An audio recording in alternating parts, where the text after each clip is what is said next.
இப்போ EVM machine வந்து அந்த அம்மா என்ன சொல்றதுன்னா இவிஎம் மிஷின் எதிர்த்துட்டே இருந்தது. இப்போ இவிஎம் மிஷின் எதிர்கட்சியும் சேர்ந்து மோசடியில் ஈடுபடுறாங்க. அதாவது ஆளுங்கட்சி மட்டும் இல்லை, எதிர்கட்சியும் சேர்ந்து மோசடியில் ஈடுபடுறாங்க. ஏன்னா திடீர்னு கேள்வி வந்துடும்ல, ஏமா இவிஎம் மிஷின் தான் காங்கிரஸ் எப்படி 100 ஜெயிக்குன்னு கேட்போம்ல. அதனால இது வந்து யார் யார் பேசுறீங்க, பத்திரிகையாளர்களுக்கான அரசு ஒரு இது உருவாக்குது வாரியம், அதுல கொஞ்சம் பேர். அதற்கு பிறகு ஒரு கல்வி கூடம் மாதிரி பத்திரிகையாளர்களை வச்சு பண்ணுது.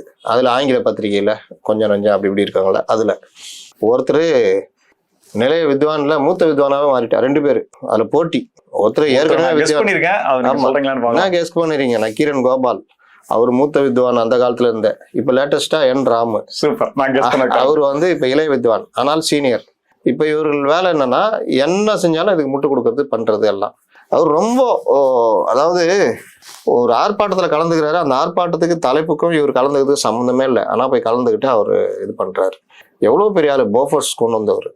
அப்போ போஃபோர்ஸுக்கு எதிராக ஒரு நல்ல ஜெர்னலிசம் பண்ணவர், வேற லெவலில் அவர். ஆனா இன்னைக்கு வித்வான்ல ஒரு பெரிய வித்வானா இருக்காரு.